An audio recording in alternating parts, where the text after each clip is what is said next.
There are thousands of books about the Battle of Gettysburg on the market, and surely there are going to be plenty more that are going to be hitting the bookshelves in the coming years. But this book in particular changed my mindset as far as the battle and especially the aftermath. And that would be Gregory Coco's fantastic book, A Strange and Blighted Land. Gettysburg, the aftermath of a battle. What an amazing resource that came out nearly 30 years ago. 1995, this book was printed.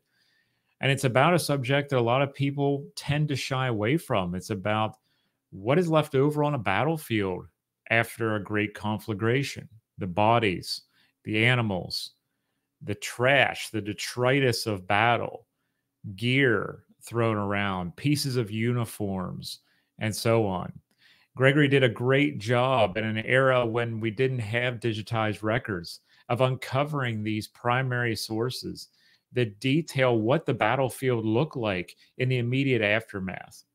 We all know the amazing photos that were taken by Alexander Gardner and his team right after the battle was over. In fact, many of us study those and then we go out onto the field to try to find where those positions were. However, what Gregory did in his amazing book was he brought that home in a personal way, ensuring that we heard from the people who had to bury their friends or bury comrades whom they had no idea who they were and they ended up in an unmarked grave.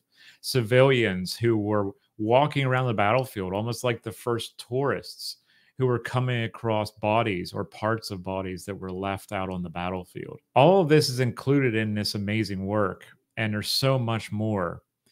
It allowed me to work on my interpretation of the Battle of Gettysburg in various ways.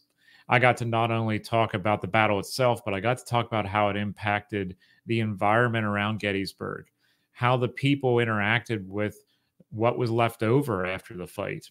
Not only were they caring for thousands of wounded individuals, but now they had to go about burying thousands of people, and some ended up in their backyards and gardens. And some of them had to be reinterred somewhere else. And therefore, that earth and that soil was being turned over multiple times. It is a tremendous resource for anyone who studies mid 19th century history, photographs from the mid 19th century, or just the ideas of 19th century people around thoughts of death. Gregory Coco's book is my go-to book about the Battle of Gettysburg. We listed our top 3 books on a previous live stream that were about the Battle of Gettysburg, and this made my top position, number 1, and it will probably stay there for many years.